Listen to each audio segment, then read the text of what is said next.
قبلہ ایک اہم سوال یہی ہے، یہاں پر ایک اور اہم سوال نکلتا ہے، وہ یہ ہے کہ اس وبا سے، اس کرونا وائرس سے دور ہونے کے لیے اسلام میں کیا طریقہ اختیار کیا گیا ہے؟ کیا آیا وہی طریقہ اختیار کیا گیا ہے جو اس وقت ڈاکٹر ہم سے جو احتیاطی تدابیر رکھنے کو کہہ رہے ہیں، یا حکومت ہم سے احتیاطی تدابیر رکھنے کو کہہ رہی ہے، یا بالکل اس کے برعکس ہے؟ دیکھیں، حقیقت یہ ہے کہ جس طرح کہ آج ہی یہ سوال آیت اللہ العظمیٰ سید سستانی حافظہ اللہ سے کیا گیا ہے کہ مومنین کو کیا کرنا چاہیے، بالکل. تو انہوں نے 4 نکات بتائے ہیں، اور کیا خوبصورت باتیں ہیں وہ. سب سے پہلے انہوں نے کہا ہے کہ احتیاطی تدابیر جس طرح سے ماہرین مخلصین آپ کو کہہ رہے ہیں اس طرح کی احتیاط کرو. صحیح. اور میں نے عرض کیا ہے کہ فقیہ کوئی بات اپنے سے نہیں کرتا. بالکل ایسا ہی ہے. تھوڑی سی یقین دہانی کرانے کے لیے میں 2-3 حدیثیں اور سناتا چلوں. ٹھیک. یہ احادیث امالی مرتضیٰ میں ذکر ہیں، کچھ شیخ صدوق کی کتابوں میں ہے. من لا یحذر الفقیہ میں یہ حدیث ہے کہ فر من المجذوم فرارک من الاسد، کہ مجذوم سے ایسے بھاگو جیسے شیر سے بھاگتے ہو، چونکہ مجذوم بھی ایک خطرناک وبائی مرض تھی. اللہ. اسی طرح ایک اور حدیث ہے معنی الاخبار میں، لا یوردن ذو آہۃ علی مصحح، کسی بھی اس طرح کی بیماری رکھنے والے کو صحیح پر داخل نہ کیا جائے کہ جس سے اس کو بھی بیماری لگ سکتی ہو. تیسری حدیث ہماری مرتضیٰ میں ہے یہ بھی کہ رسول اکرم صلی اللہ علیہ وآلہ وسلم انہوں نے حوالہ نہیں دیا، کہا ہے کہ اس طرح کی حدیث نقل کی گئی ہے کہ رسول اکرم صلی اللہ علیہ وآلہ وسلم کو عرض کیا گیا کہ مولا ایک جذام کا مریض آدمی بیعت کرنے کے لیے آیا ہے، تو اللہ کے رسول نے فرمایا کہ اس کو وہیں روک لو، میں نے اس کی بیعت قبول کر لی ہے. صحیح. تو یہ ساری روایات، اور اس سے پہلے جو روایات عرض کر چکا ہوں، صحیح. بلکہ بالکل ایک تعبیر جو آج کل ہم تعبیر استعمال کر رہے ہیں انسلیوٹ کی، عربی کا اس کا متبادل لفظ روایت میں استعمال ہوا ہے. اصول 16 یہ وہ اصول ہیں کہ جو ائمہ علیہ السلام کے اصحاب نے لکھے تھے، ان میں سے یہ 16 ہمارے پاس محفوظ آئے ہیں. محمد بن مسلم روایت کرتا ہے امام معصوم سے کہ اذا واقع فی الارض وباء نعتزل، اگر کسی زمین پر وبا واقع ہو جائے تو ہم معتزل ہو جائیں، یعنی بالکل علیحدگی اختیار کر لیں. صحیح. تو امام علیہ السلام نے فرمایا وما بأس ان نعتزل الوباء، اس میں حرج کیا ہے کہ ہم وبا کی وجہ سے علیحدگی اختیار کر لیں. یعنی مجھے جواب سے یہ لہجے سے یہ محسوس ہوتا ہے کہ محمد بن مسلم یہ بات کوئی پوچھنے والی ہے بلا. اللہ. صحیح. تو فقیہ جب کوئی بات کرتا ہے تو ایسے نہیں کرتا. تو سب سے پہلی بات مومنین کو میں ریکویسٹ کروں گا کہ وہ اپنے فقہا کی اس بات کو لیں کہ وہ ماہرین ادارے صحت کے لوگوں کی تعلیمات پر من و ان ایک قدم آگے بڑھ کر اس پر عمل کریں.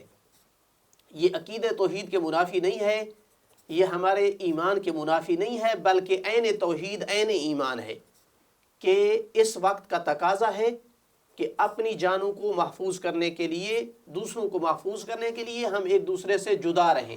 جہاں جہاں بھی یہ خطرہ پہنچ رہا ہے وہاں پر اس پر عمل کریں.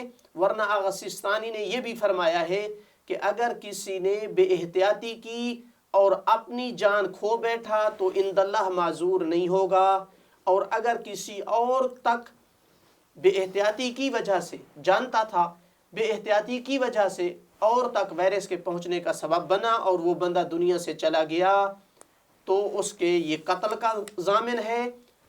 اگر جانتا تھا تو قصاص بھی لیا جا سکتا ہے اس سے، اور دیت کا بھی ضامن ہے اگر اس سے قصاص نہ لیا جائے. تو لہٰذا پہلا کام یہ ہے کہ ہم صحیح. احتیاطی تدابیر کریں. بالکل. لیکن جو اللہ پر ایمان نہیں رکھتے ان کا یہاں تک کام ختم ہو جاتا ہے. بالکل. جو اللہ پر ایمان رکھنے والے ہیں نہیں، ان کے پاس اس کے ساتھ ساتھ اور بھی علاج ہے. وہ کون سے علاج ہیں؟ آغا کے کلام میں تھا سب سے پہلی بات کہ قرآن مجید کی کثرت سے تلاوت کریں. اللہ اکبر. جہاں قرآن کی تلاوت ہو رہی ہوتی ہے وہاں اللہ کی رحمت نازل ہونا شروع ہو جاتی ہے. بے شک. تیسری چیز انہوں نے فرمایا کہ کثرت سے دعا کریں، چونکہ اللہ کی طرف التجا کرنا، گڑ گڑانا اس کو پسند ہے، اور جب کسی کو پسند کر لیتا ہے تو اس پر رحمت کی نگاہ کرتا ہے. اللہ معصوم فرماتے ہیں بے شک. کہ دعا سلاح المومن ہے، مومن کا ہتھیار ہے. یہ وہ ہتھیار ہے جس کے ذریعے سے ہم شیطان سے لڑ سکتے ہیں، اپنے ظاہری دشمن سے لڑ سکتے ہیں، اپنے نفس امارہ سے لڑ سکتے ہیں، اور اس خطرناک اور منحوس دشمن کورونا وائرس سے بھی لڑ سکتے ہیں. تو صحیح. دعا بہترین دفاعی ہمارا نظام اور سسٹم ہے. اللہ. چوتھی چیز انہوں نے معذرت کے ساتھ چوتھی چیز جو انہوں نے ذکر کی، کہا کہ جہاں تک ہو سکے یہ ایک فرصت ہے، غریبوں، مساکین، رشتہ داروں، ان پر صدقہ و خیرات کرو.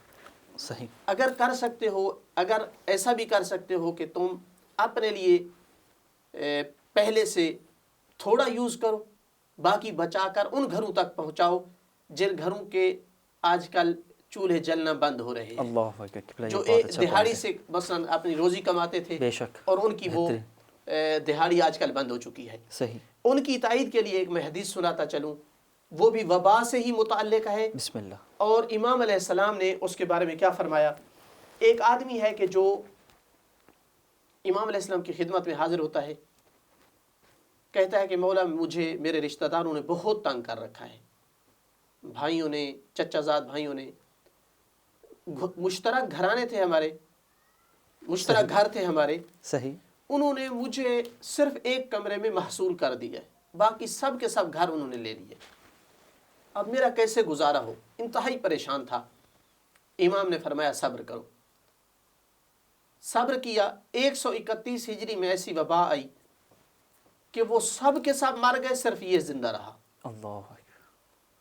اب اس کے بعد جب اس کی امام علیہ السلام سے ملاقات ہوتی ہے تو امام علیہ السلام پوچھتے ہیں کہ بتاؤ کیا حال ہوا تمہارے اس مسئلے کا. تو کہتا ہے مولا آقا وبا آئی ہے، وہ سب کے سب مر گئے، اب تمام کے تمام گھر میرے پاس ہیں. تو امام علیہ السلام نے فرمایا معلوم ہے تجھے کہ وہ کیوں مرے؟ کہا نہیں معلوم.